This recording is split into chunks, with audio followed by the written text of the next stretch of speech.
Përshëndetje të gjithëve dhe mirë se keni ardhur në Shqipëria Inteligjente. Takohemi si çdo javë martë në orën 19 na gjën në ekranin e RTS1 për gjithmonë me Shqipëria Inteligjente për të transmetuar pse jo mesazhe të mira, pozitive dhe frymëzuese për çdo që na ndjek nga ekrani, për çdo që ndoshta ende dyshon se shqiptarët nuk investojnë dhe punojnë në vendin e tyre. Kemi marrë kështu që prej nisës së sezonit e deri më tani që jemi drejt fundit, tema të caktuara të cilat sigurisht kanë sjellë në fokus promovimin e njerëzve të cilët preferojnë të jetojnë në vendin tonë dhe ju tashmë jeni mësuar nëse na keni ndjekur javë pas jave. Në këtë javë ne do të flasim sa i përket të rinjve, por jo vetëm, të talentuar në fushën e sportit dhe që na kanë bërë krenar jo vetëm në Shqipëri, por kudo në botë. E siç jeni mësuar, unë nuk jam vetëm në studio, por me të ftuarit e mi special. Zoti Fidel Ylli, përshëndetje dhe faleminderit që jeni me ne sot, president i Komunitetit Olimpik Kombëtar Shqiptar. Faleminderit shumë, është një kënaqësi. Kënaqësi edhe për mua. Gjithashtu edhe Endrit Hoxha nga Ministria e Arsimit dhe Sportit, zëvendësministër. Përshëndetje dhe faleminderit që jeni me ne. Faleminderit. Flasim për sportin dhe kam përshtypjen që ju njihni pak më nga afër ata të cilët pse jo kanë preferuar që le të themi këtë fushë ta duan shumë zoti Fidel. Unë kam përshtypjen që sporti duket të jetë një nga ato fusha që vajza apo djalë preferohet shumë dhe ndoshta është pasion apo edhe profesion. Sporti është dhe pasion, po në fundit për sportistët elitarë është dhe profesion. Që do të thotë, në rast se ne, që do të thotë qeveria, Ministria e Arsimit dhe Sportit, Komiteti Olimpik, federatat, nuk bëjnë një strategji të përbashkët që këtyre të rive t'i kryejmë kushte të mira, sepse një sportist që të shkojë në nivelin e lartë evropian apo botror, duhet që t'investoj shteti me infrastrukturë sportive, me ligjet mira si që kemi bërë në parlament dhe me buxhete elitare që këta sportisti mbash. Sepse në këto 30 vjetë demokraci, Shqipëris i ka nikur mbi 37 medalje të arta, argjende dhe bronzin, kampionate botërore dhe kampionate olimpike. Duke filluar nga Piro Dhima, Luan Shabani, Jorgo Xhelili, Lorenz Koka, Viktor Mitru, Mirela Manjani dhe shumë sportistë të tjerë, deri tek ekipi kombëtar i voleybollit Suxho i Korçës që përfaqësonte në lojrat olimpike të Athinës, ekipin kombëtar të Amerikës që mori medalje në lojrat olimpike. Që do të thotë, sportistëve ne, në vitin 91, kur shqiptarët nuk kishin mundësi dhe dilte qeveria thoshte edhe 4 ditë buk kemi, nuk mund të rinjë një sportist të presi sa të vijë një qeveri në 2013 apo 2015 apo më vonë, që të bëj një ligj të mirë që sportistëve t'i japi shpërblime elitare, t'i japi statusin e sportist elitar duke i dhënë gradën e kolonelit, majorit dhe generalit, t'i krijojë infrastrukturë sportive, si stadiumet që janë bërë në këto vite, Qendra Olimpike e Korçës, kjo e Tiranës, stadiumi Elbasanit, stadiumi Air Albania, i Shkodrës, ky i Kukësit, dhe palestra e mundjes dhe e peshngritjes që janë të standardeve europiane dhe 446 palestra në gjithë Shqipërinë. Që do të thotë, qofse këto do këshin që në vitin 91-92 këto ligjet mira, sportistët tanë nuk do merrnin rrugën e emigrimit për të emigruar, sepse një sportist jetën e ka shumë të shkurtër. Prandaj ne, jo vetëm po na rrinë sportistët tanë shqiptar, po kanë ardhur sportistë nga lindja, po kanë ardhur dhe sportistë nga perëndimi.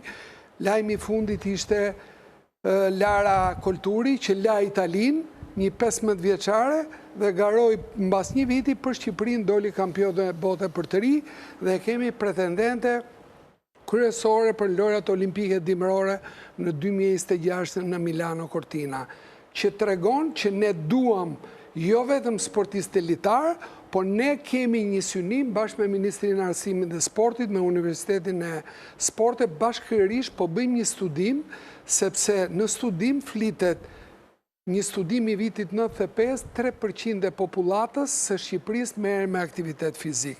Sportin ne nuk e shohim si një garë, që fitoi Luiza Gega, Bakarovi, Lara Kulturi, Briken Calja, Erkan Qerimi apo Alban Beqiri. Ne sportin si Komitet Olimpik dhe si Ministri e shohim si një garë për jetën, e shohim si një cilësi jete, e shohim si edukim, e shohim si shëndet, e shohim si diplomaci, sepse në fundit sportistët tanë janë ambasadorët më të mirë të Shqipërisë. Prandaj, vende të rëndësishme të Europës japin buxhete të jashtëzakonshme për sportistë elitar. Italia jep 500 milion euro Komitetit Olimpik për të gjithë aktivitetin e saj dhe 30% nga kompanitë e basteve.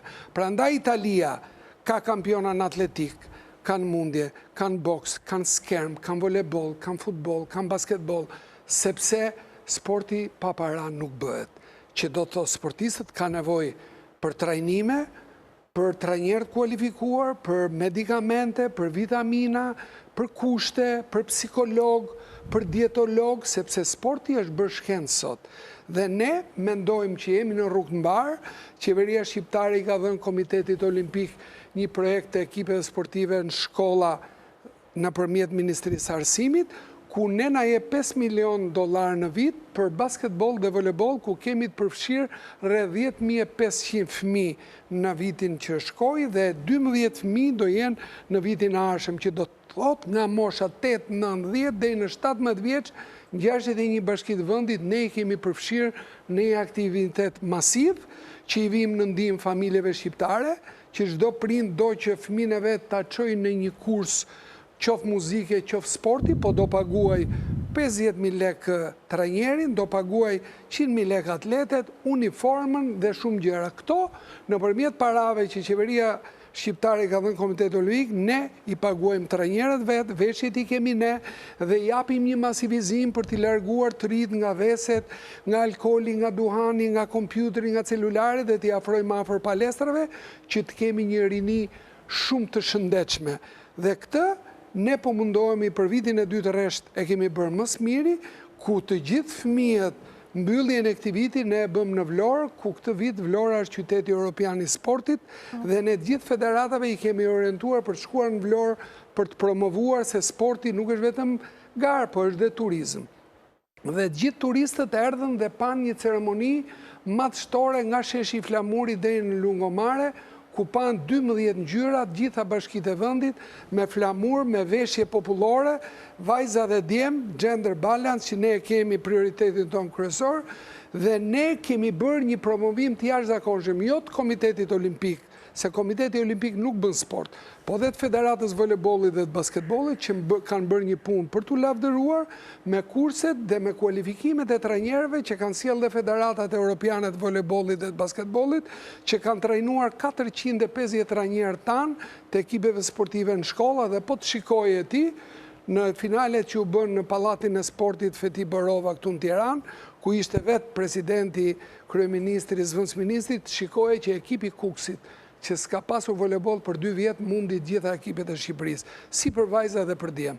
Shikoje gocat e Devollit, shikoje ekipin e Sarandës, që përfaqëson të qarkun e Vlorës, që kanë bërë një spektakel në krye të 2 vjetëve, vajzat e djem të ekipeve 9 vjeçare shënonin 3 piksha dhe bën një lojë për t'u admiruar. Dhe janë 150 fëmijë nga ekipet sportive të volebolit dhe të basketbolit, që në 300 total federatat e përkatëse i kanë marrë për ekipet e tyre të qyteteve dhe për t'i marrë në ekipet e tyre kombëtare. Ky është masivizimi i këtij sporti, që ne duam që sportistët tanë të garojnë me dinjitet në vendin e tyre dhe mos marrin rrugë të emigrimit, sepse ligjet shqiptare janë padyshim ligji më i mirë në botë për sa i përket sportistëve elitar. Dhe unë shpresoj që ne të kemi modele si Luiza Gega, si Arkandi, si Brikeni, si Alban Beqiri, si Izmir Smajlaj, si Genda Beqa, si Eklend Kaçaj, që janë yjet e sportit shqiptar, që si Lara Kulturi, që i kanë dhënë Shqipërisë Era Bici për shembull voleboliste, me ekipin e Romës doli më e mira në kampionatin e serisë 2 në Itali, një shqiptare nga Gramshi.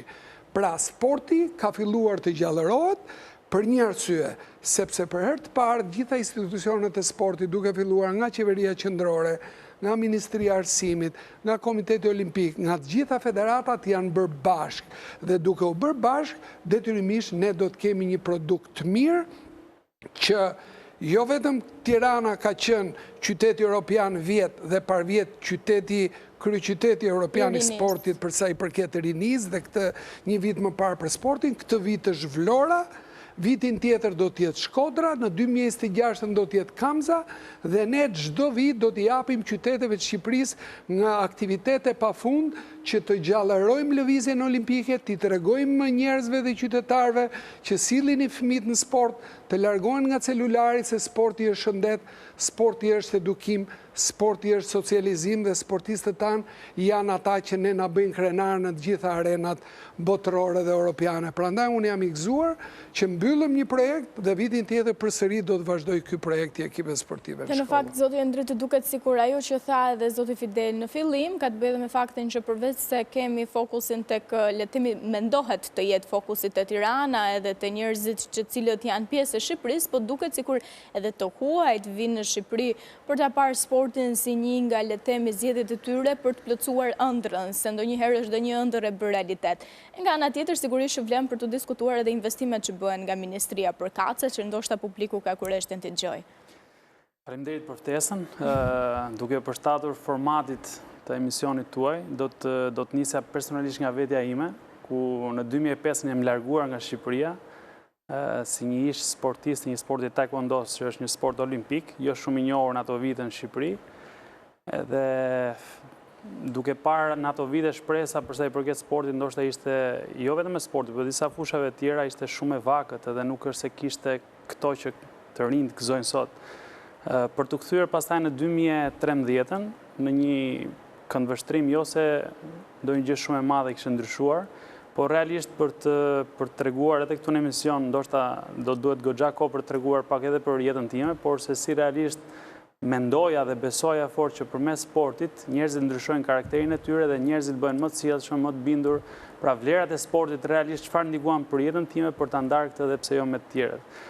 Në ato vite ishte shumë e vështirë sepse Komiteti Olimpik e drejtonte dikush tjetër, ministri ndoshta ishte kjo fryma sapo presidenti e përmendi, edhe nuk ishte lehtë, megjithatë unë kam vazhduar duke trajnuar një ekip të vogël, derisa u bë një ekip i madh, pastaj u bëra një drejtues federate, pastaj përfaqësues në Komitet Olimpik, edhe duket që ndër vite gjërat ndryshuan.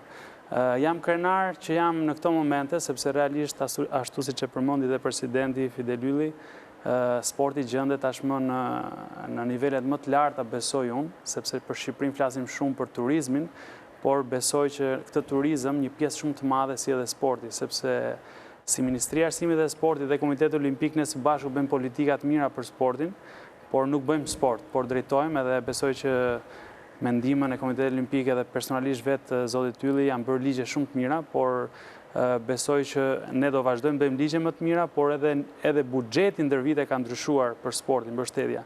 Ajo çfarë qeveria shqiptare, domethënë duke parë një këndvështrim përsa i përket Tiranës, infrastruktura kanë qenë palestrat e reja që ofrohen, edhe besoj që më shumë se 200 shoqata ushtrojnë aktivitetin e tyre çdo pasdite, por jo vetëm, ne kemi dhe lëvizjen sportive që ka filluar tashmë jo vetëm në Tiranë, por në gjithë Shqipërinë, edhe ky është një projekt që së bashku me Komitetin Olimpik ne kemi arritur sukses realisht.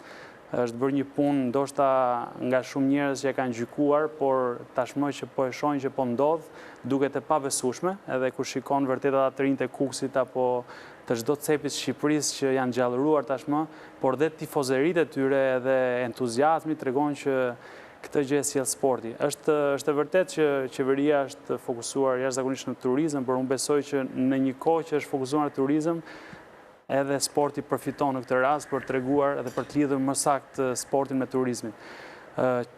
Qeveria shqiptare është përpjekur që të promovojë patjetër sportistët elitar, por jo vetëm.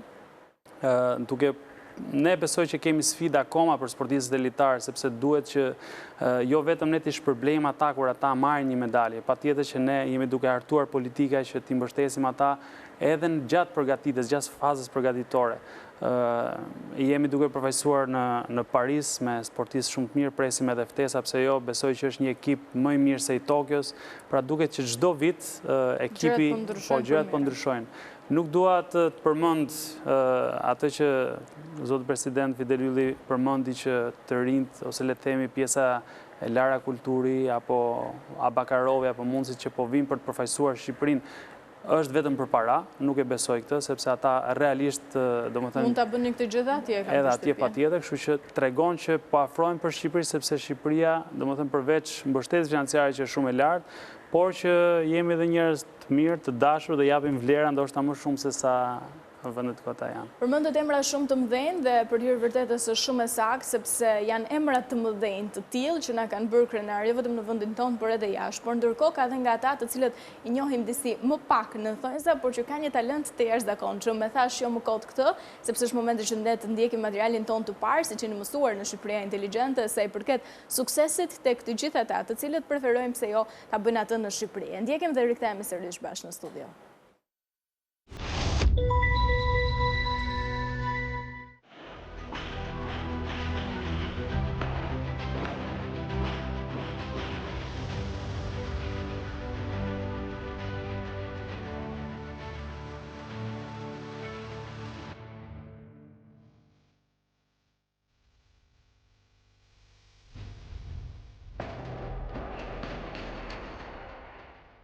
Shumë vite karrierë, shumë kupa, pa diskutim shumë medalje, jemi me kampionin Erkan Qerimaj. Përshëndetje dhe mirë se erdhe në Shqipëria Inteligjente. Përshëndetje, faleminderit, është një kënaqësi. 22 vite, çfarë të motivon për të vazhduar të pan duke ngritur pesha edhe sot?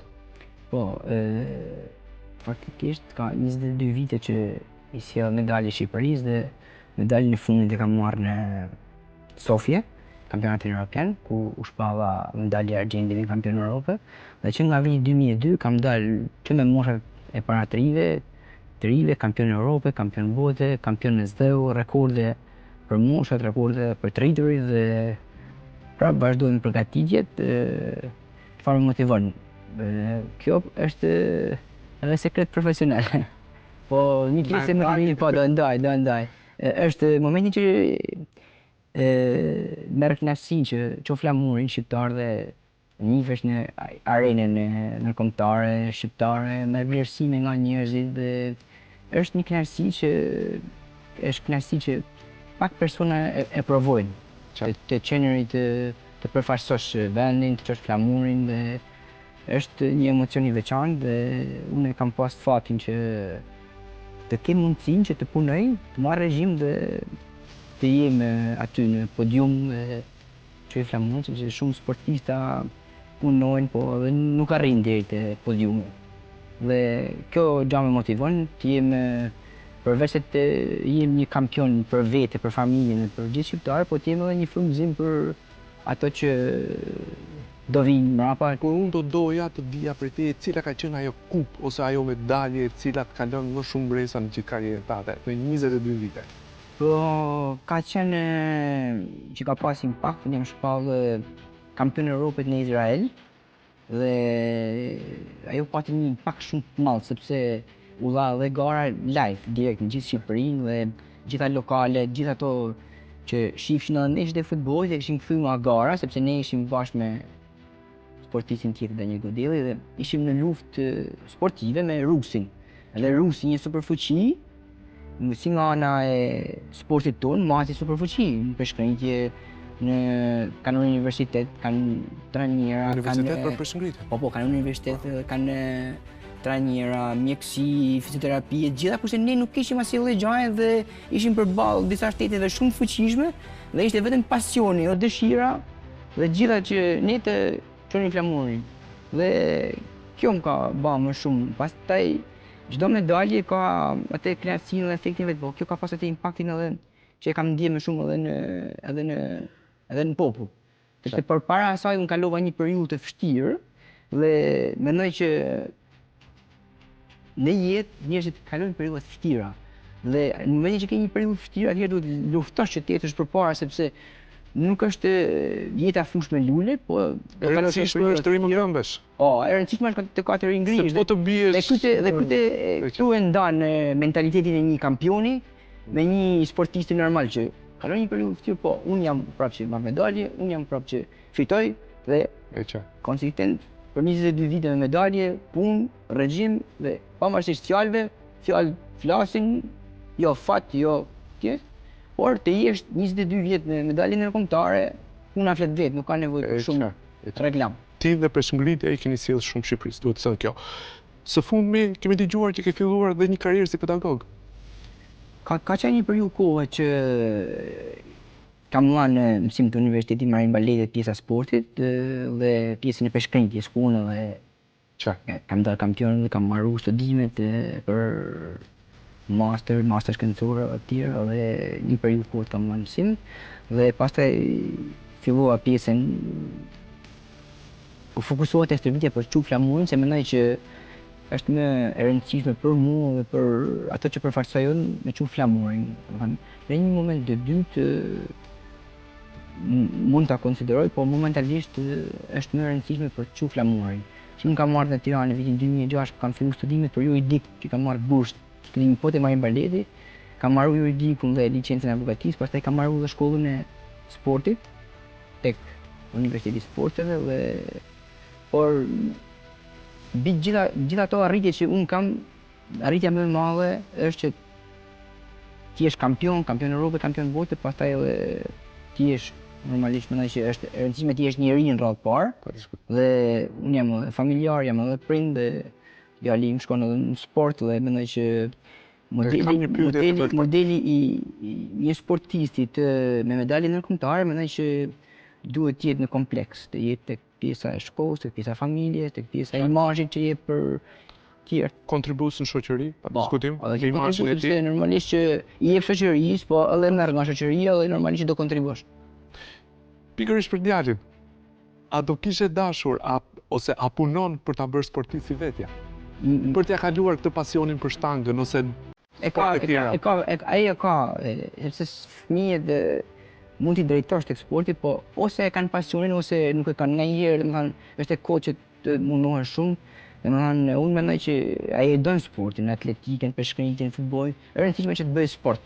Dhe çfarë do sporti që të bëj të heqë ato energjitë negative, të bëj aktivitet fizik, po momentin që je fëmijë edhe të kënaqet me atë që po bën, jo me atë presion për të arritur diçka momentalisht, sepse kur prindërit më kanë çuar sport thjesht për të ndesh nga rruga, nga problematikat e asaj kohe që ishte viti 97-98 dhe nuk është se kam menduar dikush që unë të bëhem kampion Evropë, bote do jemi bashkë sot në intervistë, gjitha këto arritje. Qëllimi ka qenë thjesht për shëndet, për të larguar nga rruga. Po shumë e ndryshme ai modeli atëhershëm me këtë modelin sot. Do të thëmë prindër që e çojnë djalin për ta larguar nga rruga, ndërkohë sot ti për çfarë çon djalin?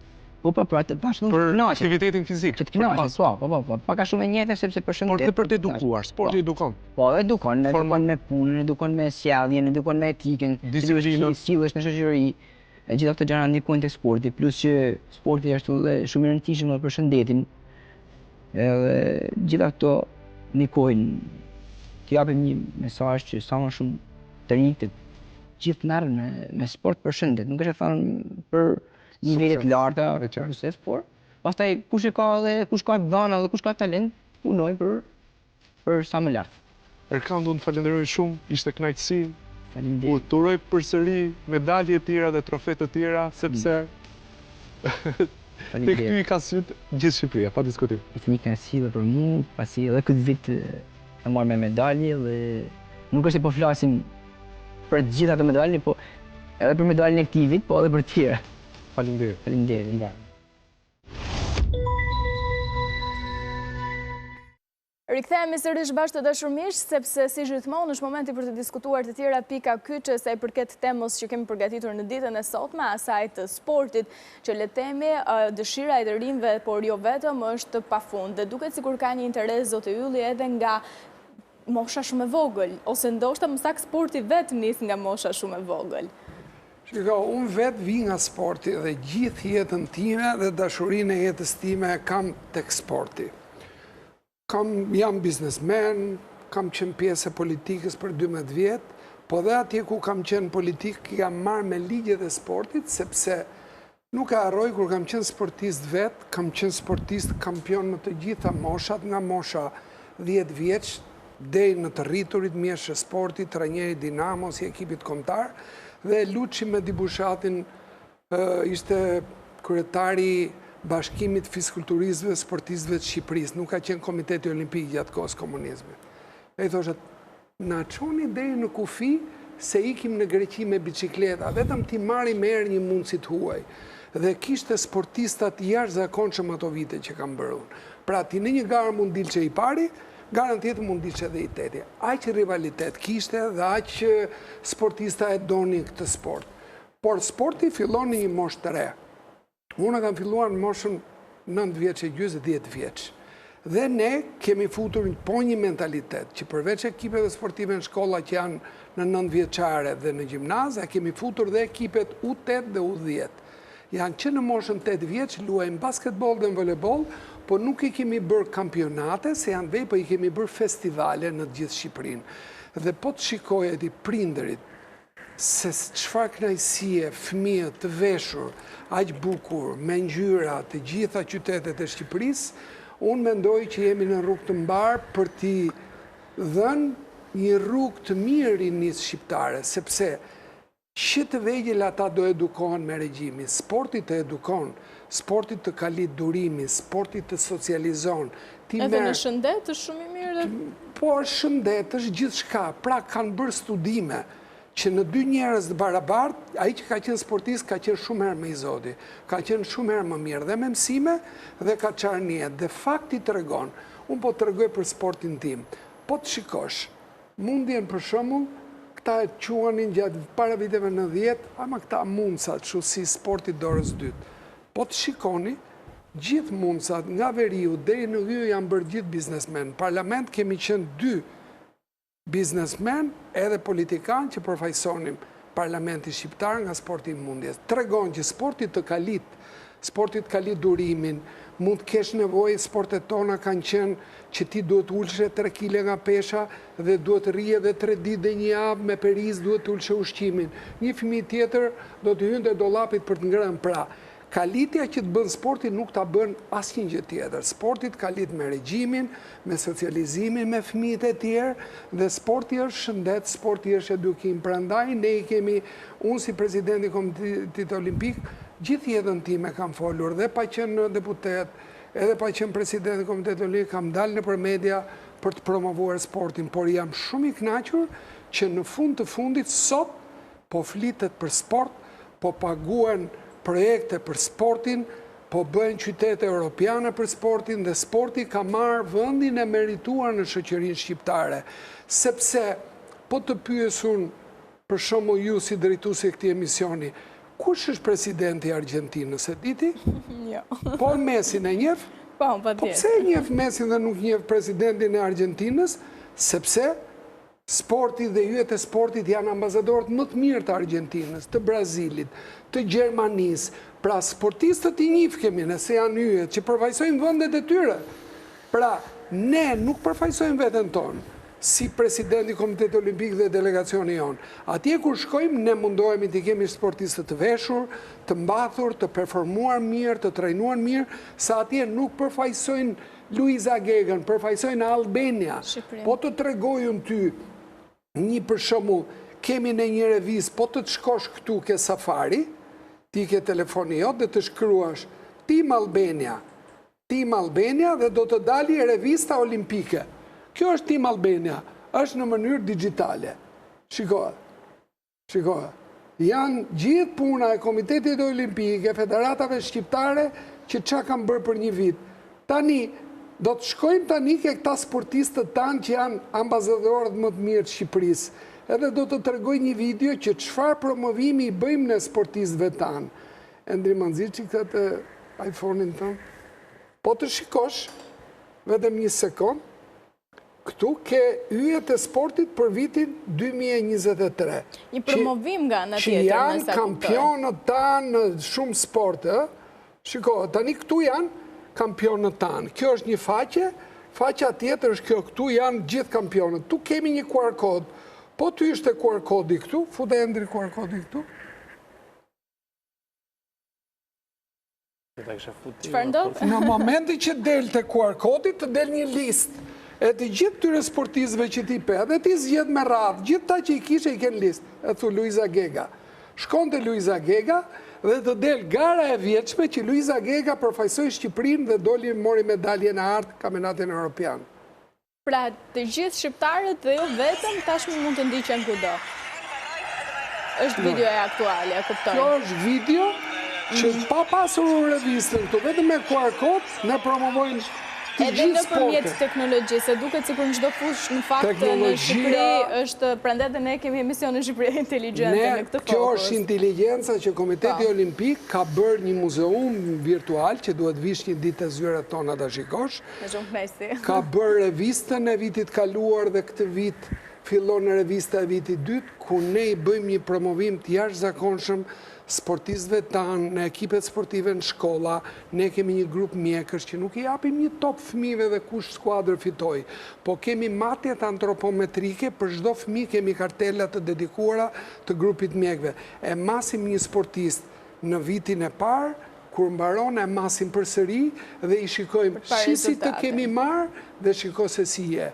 Dhe bluzat inteligjente që se ka bërësi Komitet Olimpik Bot, i kemi vënë sa bluza inteligjente, si emisioni jotë Shqipëria Inteligjente, dhe bluzat inteligjente në përmjet sensorve të ndërhyjnë deri në gjak dhe ty të tregojnë ato smundje që as familja jote nuk i di. Dhe është parandaluese që ne themi ti je për sport ose nuk je për sport. Se sporti është shumë i mirë, po kur ti ke probleme me shëndetin ajo të dëmton.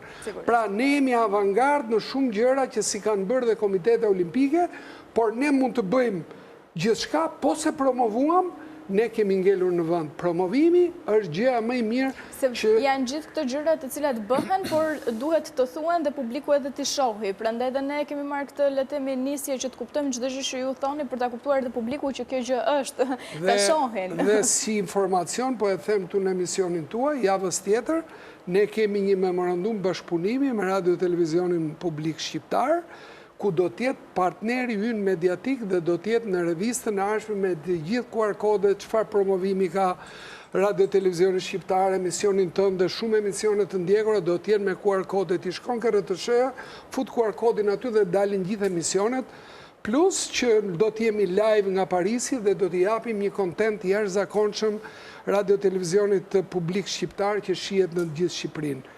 Dhe që le temi me sa duket ashtu si dhe ju, po shkon tej për tej ndryshimit për mirë edhe Radio Televizioni jonë. Kështu që më vjen mirë shumë për këtë që sa po thamë.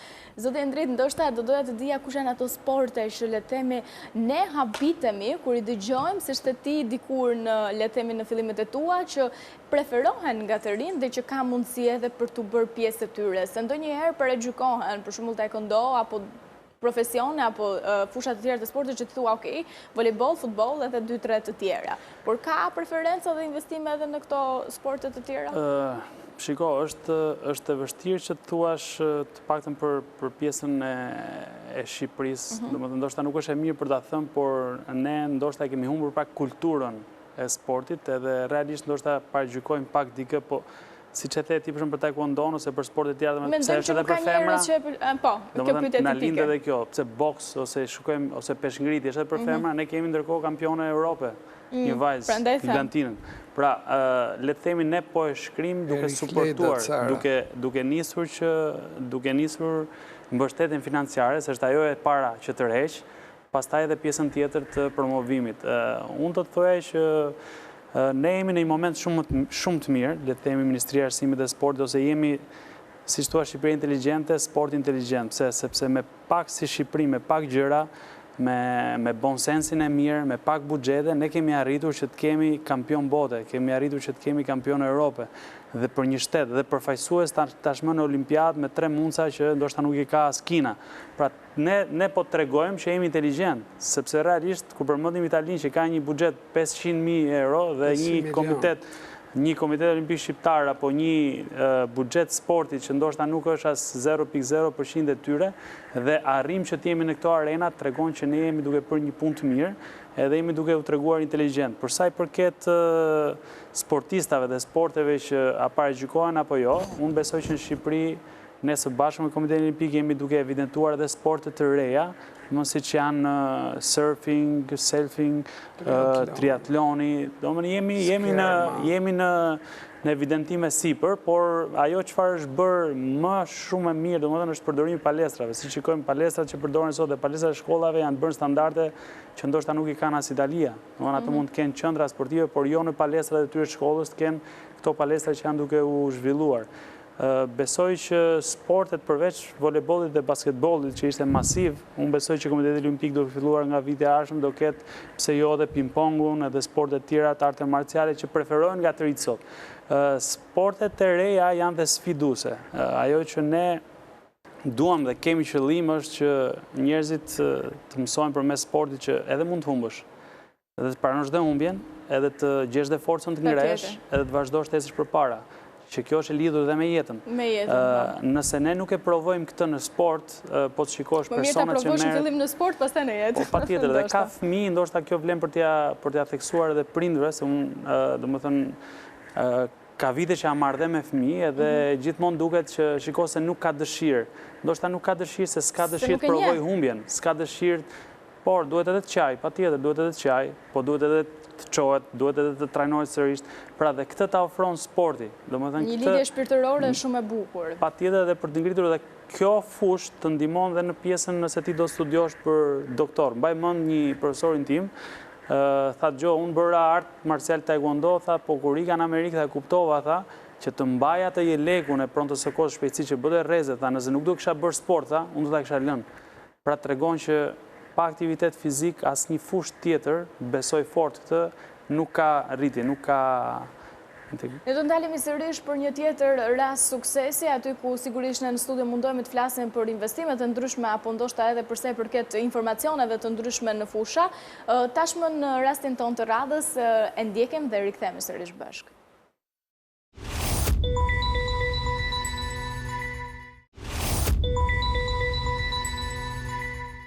Në këtë takim të Shqipëria Inteligjente jemi me një kampion, me Sevi Lançe, sportist i Sport Klub Tiranës, kampion kombëtar i të rinjve në qitje. Përshëndetje Sevi. Përshëndetje. Kënaqësi të të kemi në këtë episod të Shqipëria Inteligjente. Gjithashtu. Sevi prej sa kohë është kampion? Prej një viti. Prej një viti. Prej një viti. Të është dashur shumë punë për të bërë kampion. Po. Stërvitja rregullisht afërsisht 3 vjet. 3 vjetë stërvitje për të arritur në këto rezultate që ka arritur sot. Po. Cila është kjo marrëdhënia jote me këtë pushkën? Sa kohë merr për ta përgatitur, për ta rregulluar, për ta bërë gati pushkën që të të përshtatet ty? Aty tek 10 minuta çerekore. Okej, kjo është pushka jote personale? Po, pushka ime personale. A ka një emër kjo pushkë për ty? A është shoku jot më i ngushtë? Po, është. Sa përgatitje fizike kërkon le të themi puna që bën ti? Kërkon dhe sporti që bën ti? Kërkon shumë përgatitje fizike, do durim të gjatë gjithashtu. Cili është, le të themi, regjimi yt ditor? Çfarë bën ti për të qenë gati për të goditur në fshehtë? Mbi të gjitha, mundem të jem sa më i qetë. Për përgatitje fizike merrem me palestër. Gjithashtu dhe qëndrimi në pozicion për një kohë të gjatë. Në fakt, po të shikoja ndërkohë që po gjuaje, dora jote thuajse nuk lëvizte fare. Po thuajse nuk lëvizte, por lëviz. Lëviz në syrin tënd, po në syrin tonë nuk u dukte sikur nuk lëvizte fare, sikur ishte prehekur. Si e ke arritur këtë? Stërvitje ditë për ditë, rregullisht. Ky është sekreti.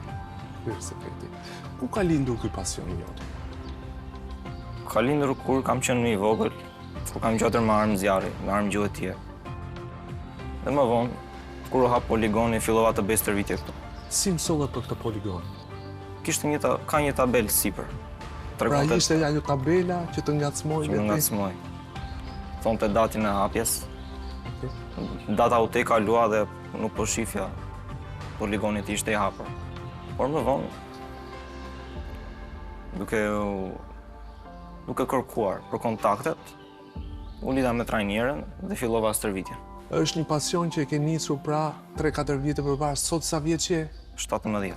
17, që 14 vjeç? Po. Një dedikim duhet thënë që fëmijë ndaj këtij sporti që është qitja. Po.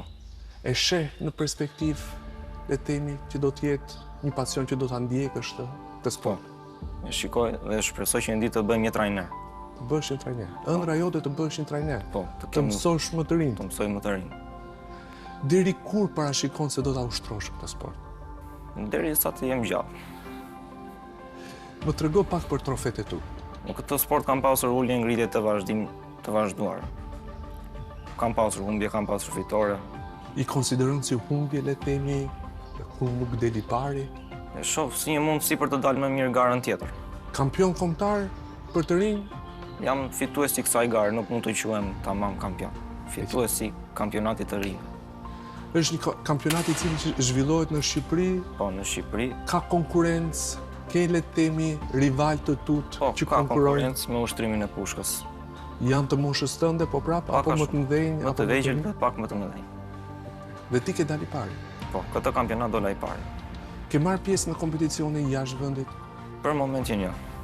Por shpresoj që shumë shpejt do marr pjesë. Shumë interesant është marrëdhënia jote me këtë armë. Ku ti, le të themi, ajo pushkë të njeh ty dhe ti e njeh atë, në mos gaboj. Po, sepse plus kam përdorur pushkën për një periudhë shumë të shkurtër. 3-4 muaj. Edhe kam arritur na njohur shumë mirë. Ka dhe disiplina të tjera në këtë sport, si pistoleta. Po, pistoleta. Pse nuk e zgjedhur atë dhe ke zgjedhur pushkën? Nuk më të rishte pistoleta, sepse që i vogël kam nisur me pushkë. Edhe me pushkë dua të vazhdoj. Por kjo pushkë duket sikur është e përshtatur për ty. Në fakt e kam bërun atë të përshtatet me mua. E ke për ty. E kam bërun. Do t'ja jepje dikujt tjetër këtë pushkë? Jo, E ke personale tënde? personale. Asnjëherë nuk e. Në gjithë të kohë që ti merresh me këtë sport, çfarë do të ishte ai mesazh që do duhet i përcjellit të tjerëve? Të merren me një sport, sepse është vërtet diçka shumë e bukur. Falenderoj shumë trajnerën time për durimin që ka pasur për mua dhe stafin e Federatës Shqiptare të Qitjes. Pa diskutim. Edhe ne i falenderojmë ato dhe do doja të intervistoja pikërisht trajnerën tënde. Unë të uroj suksese dhe shpresoj që të marrësh sa më shumë kupa. Shumë faleminderit.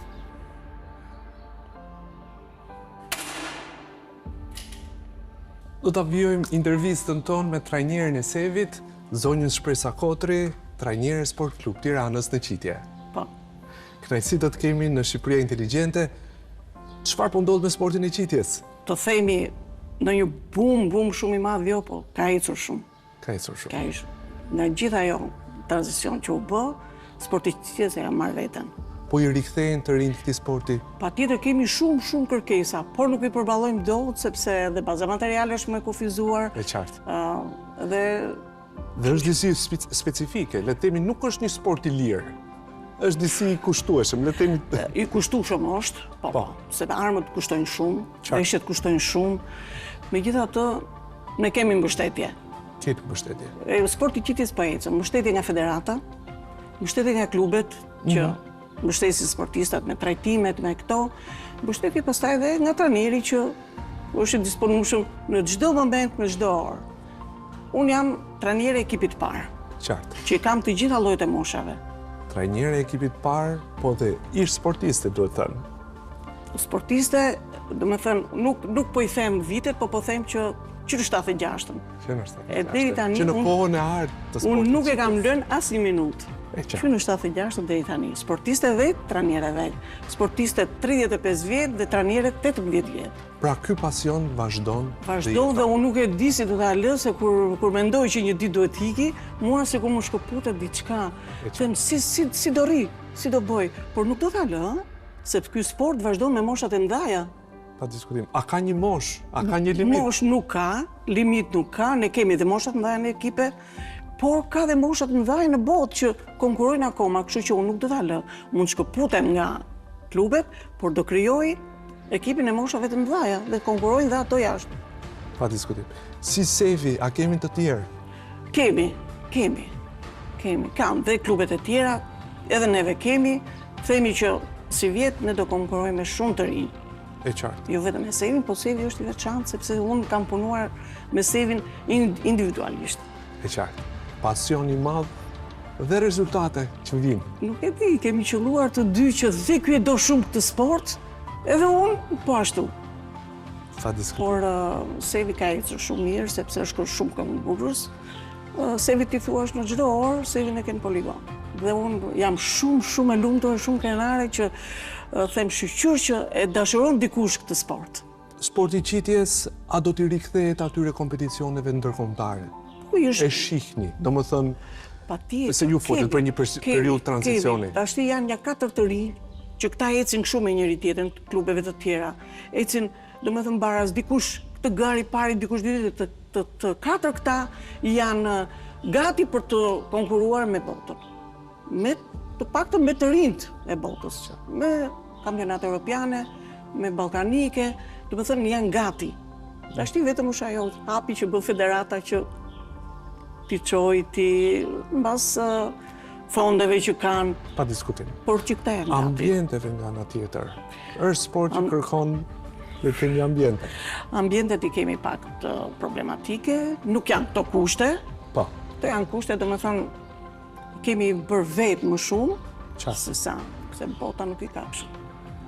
Dhe këta, kur vena ndej, më shumë habiten nga angazhimi që ekziston jashtë e tjerë. Pa diskutim. Nuk e di nëse do dohet shtohet diçka tjetër në lidhje me sportin. Sportin e qytetit. Unë më them, kush ka fëmijë të moshave që ne pranojmë nga 12 dhe larg, ti afrojnë ke sporti qytetës. Sporti qytetës është një sport i durueshëm, edhe një fëmijë që mund të jetë shumë i lëvizur kështu, këtu shtrohet. Edukon. Do me thënë, ka një disiplinë që vetë ta krijon vetë kjo lloj sporti. Edhe në qoftë se ti do jesh në një çik kështu i lëvizur e kështu, kur vjen këtu, je vetë, do me thënë, sepse këtu, sporti qytetës, ti e bën individuale. Je vetëm ti dhe pushka.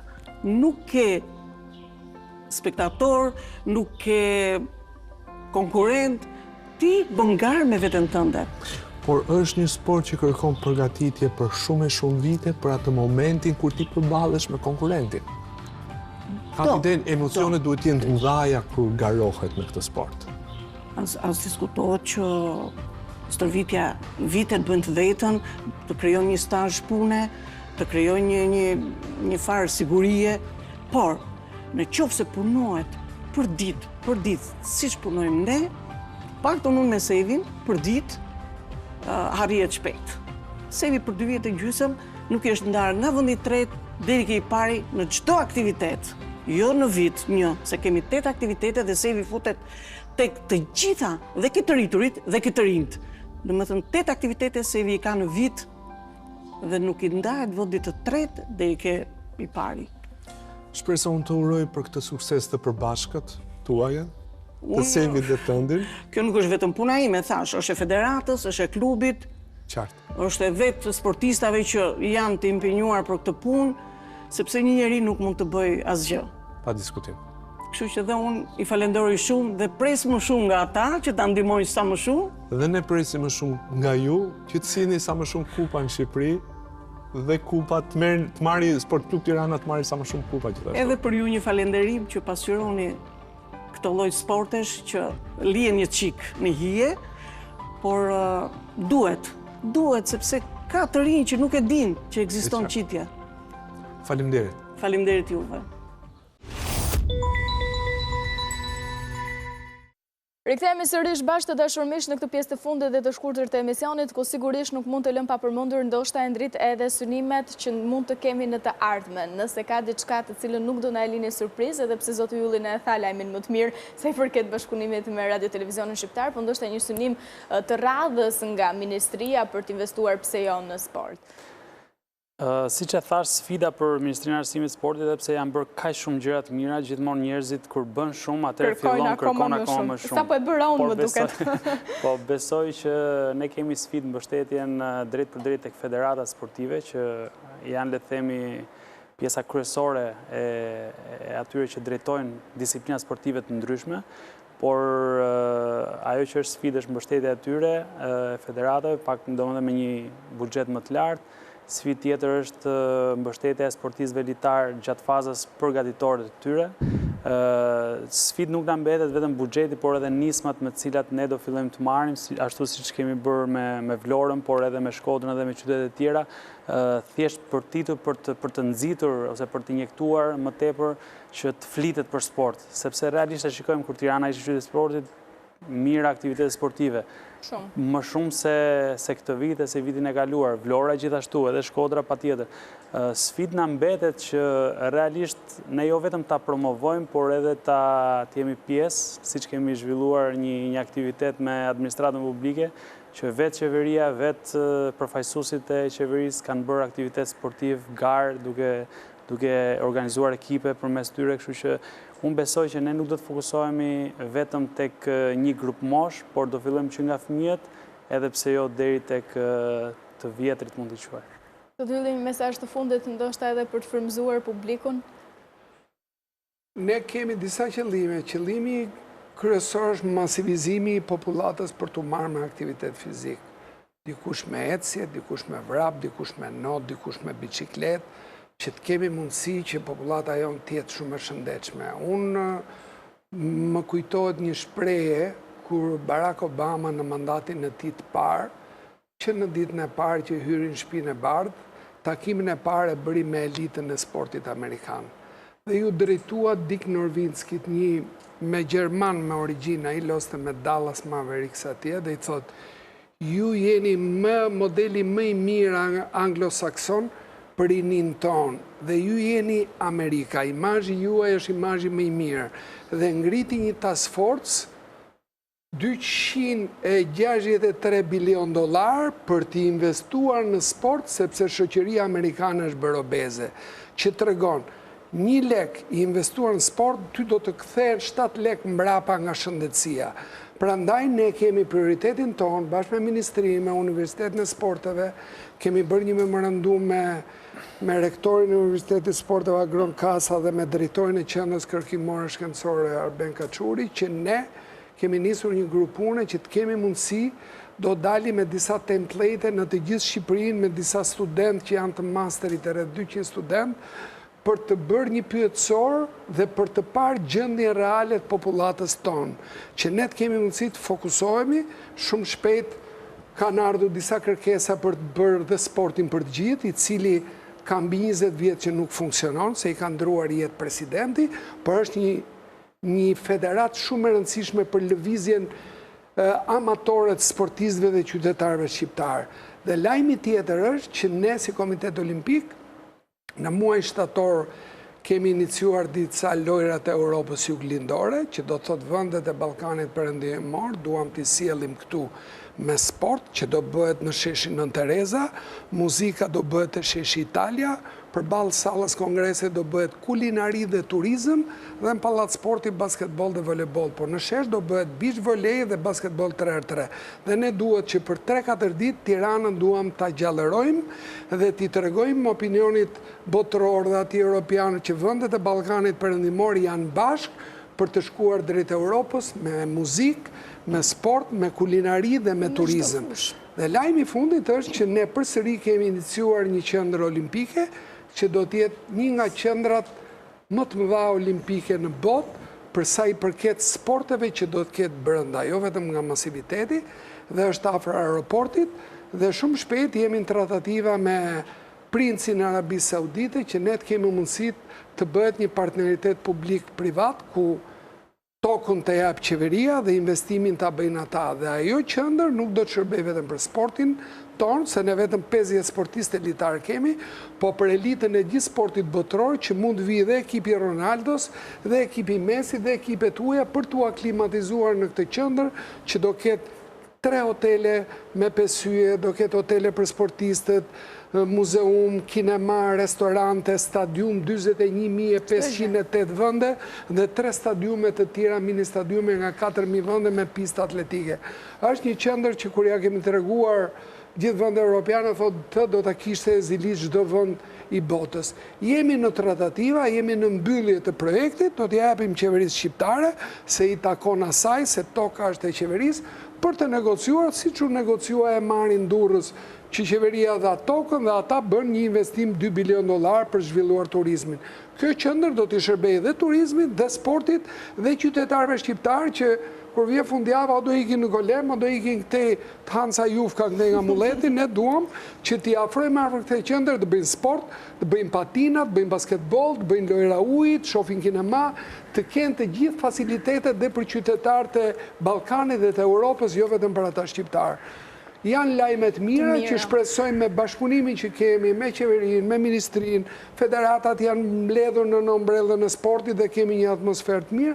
Shpresoj që shumë shpejt Shqipëria të futet në hartën e gjithë Komitetit Olimpik Botëror me këtë qendër olimpike për të sjellë gjithë ekipet e huaja në Shqipëri. Me lajme më të bukura dhe më të mira se kaq, nuk mund ta kisha mbyllur emisionin. Jam shumë e lumtur që ju kisha në këtë program dhe që dedikuam kështu një temë edhe sportit në të gjitha temat që kemi pasur deri më tani. Jam e lumtur dhe më vjen keq që ndonjëherë më duket sikur koha është e pamjaftueshme për treguar se sa shumë njerëz investojnë në vendin tonë dhe kryesisht jeni ju që drejtuesit le të themi që bën një punë të jashtëzakonshme, po emrat më shumë njihen atyre sportistëve. Faleminderit shumë që ishit me ne.